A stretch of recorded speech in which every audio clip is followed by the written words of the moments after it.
Y en otro tema, pues como usted sabe, recientemente ya se ha referido a ello en este espacio, en el marco del panel de Tratado de Libre Comercio, pues se falló en contra de México con respecto de la prohibición de importar maíz transgénico.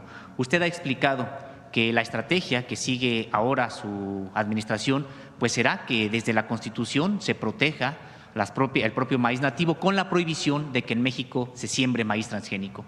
La pregunta es si esto sería suficiente para poder proteger las distintas variedades de maíz, toda vez que la manera como se reproduce la planta, como se cultiva, pues es muy fácil de contaminarse por parte del maíz transgénico. Si México va a recibir grandes cantidades de maíz transgénico, lo que va a ocurrir es de que terminará contaminándose el maíz nativo, el maíz criollo, y aunque esté probablemente en la Constitución la prohibición, probablemente en años, en generaciones posteriores, no tengamos otra opción más que seguir sembrando ya ese maíz transgénico. Se ha dicho incluso que, bueno, que para consumo humano incluso se prohibirá la siembra, pero también se corre el riesgo de que el maíz amarillo que se utiliza para forraje, pues también termine contaminando el maíz criollo. En ese sentido, ¿cómo o qué hará la estrategia, en qué consistirá esa estrategia mexicana? Porque también el otro aspecto de esto es que si ingresa a México grandes cantidades de maíz, además muy barato, pues generalmente por la persecución de la mayor cantidad de utilidades, Maseca, Minsa, todas las grandes distribuidoras de masa y de maíz y de tortilla en este país, pues estarán prefiriendo comprar el maíz que provenga de Estados Unidos. El maíz que proviene de Estados Unidos es principalmente maíz amarillo, que se utiliza para el consumo de ganado principalmente, o de aviar también. Voy a pedir también a un experto que venga a explicar cómo puede llegarse a dar la contaminación de maíz criollo por maíz transgénico en un cultivo o en una siembra. No es, digamos, por la importación, sino más bien porque hubiera siembra de maíz transgénico en un lugar y en una parcela cercana hubiera siembra de maíz criollo. Pero vamos a dejar a los especialistas que vengan a la mañanera para explicar cómo se puede dar esta contaminación. Entonces, ese es un tema.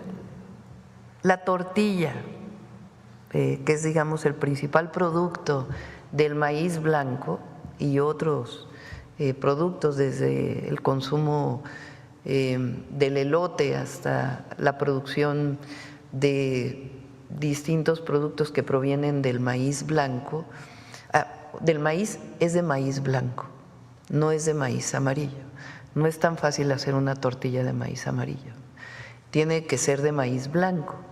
Entonces, lo que estamos planteando es la prohibición de la importación de maíz blanco transgénico y la siembra, principalmente la siembra de maíz blanco transgénico. No en cualquier lugar se produce también maíz blanco transgénico. Uno de los principales productores es, por ejemplo, Sudáfrica. En Estados Unidos prácticamente no hay siembra de maíz blanco porque ellos utilizan principalmente el maíz amarillo, también una parte para consumo humano, pero otra parte principalmente para alimentación de ganado.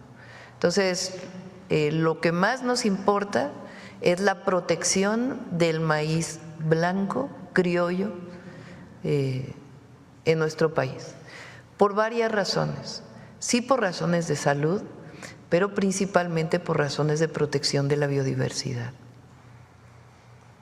La biodiversidad es de distinto tipo, desde los ecosistemas hasta la biodiversidad genética.